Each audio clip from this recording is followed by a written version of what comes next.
so monthly stimulus payments may be automatically deposited for you. Lawmakers across the nation have officially set up new relief programs. The more stimulus money you can receive right now would greatly help so many people, so I believe President Biden should actually get the job done and send out stimulus checks as soon as possible. Now, the nearly $1 trillion in federal relief sent to U.S. households through 3 stimulus checks is credited with reducing poverty and helping millions of families weather the crisis. But with the crisis still affecting millions of people in the nation, many lawmakers are deciding to take action on this with their own form of stimulus payments. States are tapping into their own stimulus funds to help specific residents, like low-income households of teachers, or even teachers, with direct aid reaching more millions of people this year. According to recent census survey data, about 1 in 4 households across the country struggled to pay the household expenses in the previous week. So in an effort to help Americans from any future recessions, lawmakers in the Senate and the White House are now considering passing automatic checks for the next time the economy takes another significant dip. The Economic Security Project has officially held a discussion with 50 staff members from the Senate Finance Committee on automatic stabilizers. This would tie the issuance of expanded unemployment payments and stimulus checks to the state of the economy, therefore helping many people out. Plus, one economist told CNN putting in place these kinds of triggers would smooth out the recovery and no one is left at the mercy of Washington gridlock in future recessions. So she supports recurring stimulus check. Other lawmakers are considering universal basic income, which is a set of recurring payments that individuals get from the government. These can be paid out every month and several times a year or even just once annually. Democratic Representatives Rashida Tlaib and Pramila Jayapal have introduced legislation that would provide everyone in the country with $2,000 every single month. And that's $1,000 per month for a year. For instance, the ABC Act is going to finance the payments with an unconventional plan that would direct the Treasury Department to use its legal authority to mint as many as 1 trillion platinum coins as necessary to fund the legislation. Pramila Jayapal said people don't only need relief, they need stability, certainty, and predictability. And the ABC Act delivers them just that. So the ABC Act, everybody, acknowledges that a one-time survival check isn't enough to get people through this time. Instead, they want to send out recurring checks every single month. Do you support this bill, everybody? Tell me in the comments.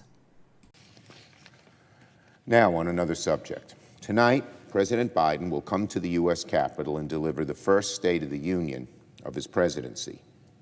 Whenever the nation takes stock of the state of our union, it's important to note where we are today compared to where we were a single year ago. That indeed is a revealing measure of any president's leadership.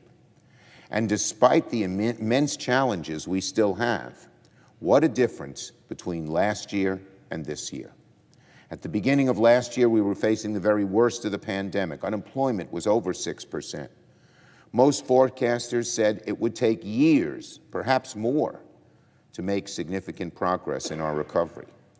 And of course, as the Trump presidency came to a bitter and ignoble end, our country was still in shell shock from the violent assault waged upon this Capitol and upon democracy itself. Today, as we continue to face the serious challenges of our time, just look at how far we've come. The economy has now grown at the fastest rate in a single year since the 1980s. We have added back the most jobs in a single year than in any president's term ever, 6 million jobs. Congress passed and the president signed the biggest comprehensive standalone infrastructure law in generations, which is now fixing our roads and bridges, supply chains, and putting people to work across the country with good-paying jobs. Jobs have always been the #1 issue to working families, and on that measure, this first year has been a very, very large success. And after years of President Trump currying favor with despots and autocrats, we all remember what he said about Vladimir Putin over and over again. The world can now rest assured that the United States is once again a reliable ally in the defense of democracy and our alliance like NATO. And of course, COVID cases are significantly dropping, communities are reopening, mask mandates are reversing, and over 215 million Americans, 215 million, have now been fully vaccinated. The road has not been easy, and certainly the work is not yet done. The pain of inflation is being felt around this country and around the world. Thanks largely to the disruptions of the pandemic. The two greatest things vexing the American people are completing our recovery from COVID and getting life back to normal, and fighting increasing costs.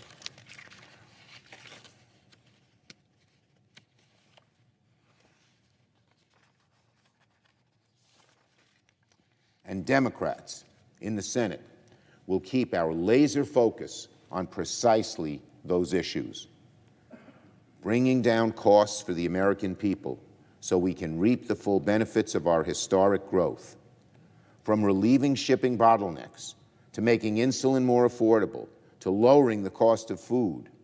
These are some of the things Americans want, and these are the issues that Democrats right now are working to help solve. These problems must be handled, and Democrats and the Biden administration continue to work on them like a laser. Again, full recovery from COVID and increasing costs are the two biggest remaining issues on our domestic calendar, and we are focused on them. But even so, we cannot ignore that we have come far.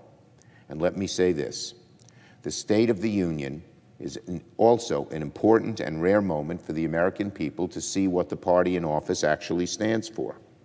It's under Democratic leadership that we'll continue to work to lower costs, to fight inflation, give working families ladders of opportunity to get to the middle class and thrive there once they are in the middle class. Republicans can't say that. Crippled by Trump's cult of personality, beholden to corporate interests and the ultra-rich, the Republican agenda would trap Americans in a vortex of deep cynicism, issues that would not solve today's dilemmas, while they pass legislation that overwhelmingly would benefit the very few wealthy people. If anyone doubts where the Republican Party stands today, all they have to do is read the bizarre, truly stunning plan released by the junior senator from Florida last week, the head of the Republican campaign committee, which proposed everything from raising taxes on low-income Americans to naming a useless and ineffective border wall after Donald Trump. Imagine. We're talking about getting back to normal and recovering from COVID and reducing costs, and they're talking about naming a border wall after Donald Trump. Which party is going to solve America's problems? Indeed, an analysis released yesterday by the Tax Policy Center found that low-income households would pay an average of nearly $1,000 more in taxes next year under a plan like Senator Scott's, and that nearly all of the new taxes under a plan like his would be paid by those making less than $100,000 a year. Cut the